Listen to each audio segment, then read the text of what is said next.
Ay, pabayang kabali, magandang gabi po sa atin lahat. Etong video na ito, ipinapakita ko lang naman sa inyo ang despedida ni Jessica Sadsad, mga pre.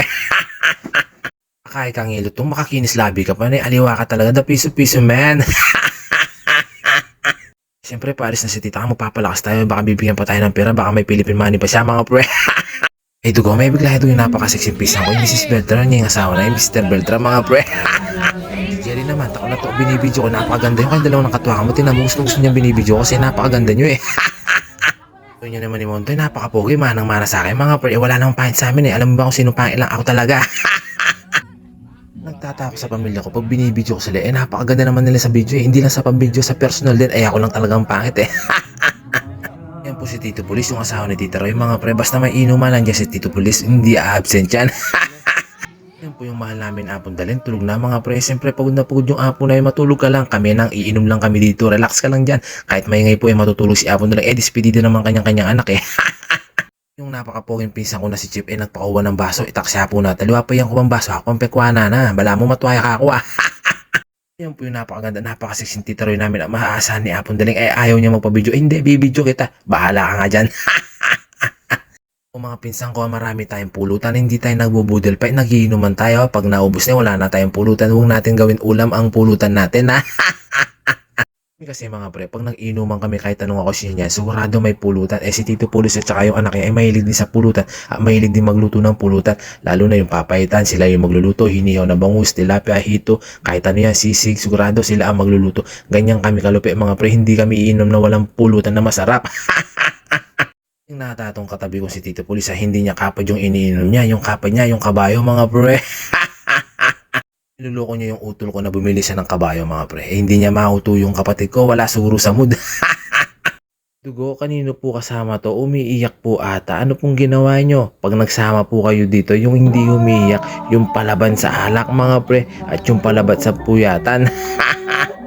Ganyan lang naman kami mga pre, pag nag-iinuman kami, isang lamesa lang kami pahaba, masaya kami nag-iinuman mga pre. Jamin-jamin lang naman, chill-chill lang naman to, hindi sagaran, kasi may pasok yung mga bata mga pre.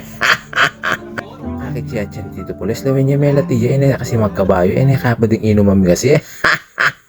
Diyan doon dakal problema Tito Pulis, sigurado smiling face siya mga pre, ganyan si Tito Pulis. Kaya may problema man, tatawanan lang yan dapat, ganyan lang tayo lagi, may problema ang problema dapat. Nagiinuman na may kantahan, kwentuhan lang mga pre, ganyan lang kami, kahit hindi namin naiintindihan yung kwento namin, sila ay kumakanta pa rin, dapat naman mahina lang ang pagkanta nyo mga pre. Kilala nyo ba yan? Kapatid ni Tito Pulis yan. Sa tiyampa lang alam na alam mong kapatid niya mga pre, palaban din. Pare na, binibilangan mo ata yung mga star kasi nakatingin ka sa taas eh. Magkakantahan sila, kumakanta na rin si Justin Montemayor. Mga pre, napakaganda din ng boss niya, ng pinsang ko. Wala naman kami laing pangit boss ako lang talaga yung pangit.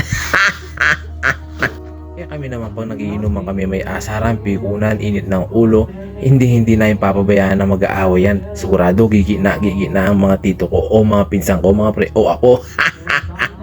At sino naman yung kasama natin pag nagiinuman tayo mga pre, kailangan maging maselan tayo, kantahan, kwentuhan, sayawan lang, walang inisan, walang pikunan. Kasi pag may pikunan doon nagawin pa sa yung away, kailangan maging maselan tayo sa buhay natin. Lalo na kung pamilya yung kasama natin, di ba? Kailangan masayang-masaya tayo mga pre, ganun ang gawin natin araw-araw habang buhay. Minsan ko naman po, nakakarami ka ng kanta, hindi mo ba nakikita, napapansin yung mga katabi mo, lalo na si Ate Jelly mo, tingnan mo, gustong-gusto niyang kumanta, kunin yung mic sa'yo, dapat pagbigyan mo naman siya. Ayaw nyo ibigay sa akin yung mic tsaka yung tablet kasi alam nyo hindi kayo makakanta. Pag nagkanta kasi ako, parang nag-concert din ako mga pre. Kaya may kapila na kang papayitang kanya, nyaman mo pa mamumigop sa bone kasi megluto nino. Siyempre napakasexy, napakalagong Mrs. Beltran, yung asawa ng Renan Beltran, yung pinsang kong napakalago, alang ko pa sa lago, igingging. Pati niya pala kung siya Tito Gani, ang hindi kayo pa mapapansinan, siguro kakauli na pa ang bat obra na, ang tingin niya po talaga yan, obra pa mo ba yan minum? Sabihan ko na naman kayo mga pre, kapatid niya naman Tito Pulis at Tito Kim, kaya pa mo at siya maniwala na ko kako eh. Nagsayawan na si paring Maylin, mga pre, silang dalawa ni Tita Kima, siguro may tama na sa alak to mga to. Ganyan lang, maging maselan tayo. O Tito Pulis, kalakalalay na ka maging papayitan, may tagang ka pa naman, dakal kita, may ito yung kaldero. Tito ko pulis talagang makanyanyam, talagang matakaw yung pulutan, lalo na pagburi ng pulutan mga pre. Kaya Tito Pulis, the best siya naman ni Botang makiinom mga karel, makipangangka kan teritoryo na sa Miguel Iladon Tita Roy mga pre, the best lo. Aba Tito Kem na paano ka? Akala ko tatalong ka sa lamesa, huwag mong gawin yun, maging masaya ka lang. Si paring Kristal inalasing din mga pre, ganyan lang, kaya malasing ang mga yan, sigurado sasayaw sila at kakantahan lang mga pre. Sana naman dugon tumirak din may katuwangan, Tito Gan tsaka Irena. Sige na tumirak na kayo, may manok, manok-manuka niya naman, yung utol kong iser ng mga pre. Ito lang yung masabi ko sa pamilya ko. Kahit walang okasyon yan, meron okasyon, magsama-sama tayo at magiging masaya lang tayo mga pre. Uy, pare kong Kristal, matutod na ka naman. Lawin niya tita pe, matutod na itong iparing Kristal. Pagising yung pare kong Kristal, sige lang, matulog ka lang, walang papansin sa'yo, ako lang yung nakakapansin. Ito lang yung masabi ko sa pamilya ko, sa side ng mama ko, sa papa ko, mahal na mahal ko kayo kahit hindi ko ipinaparamdam sa inyo at ipinapakita. Mahal na mahal kayo ni The Piso Piso Met. I love you all!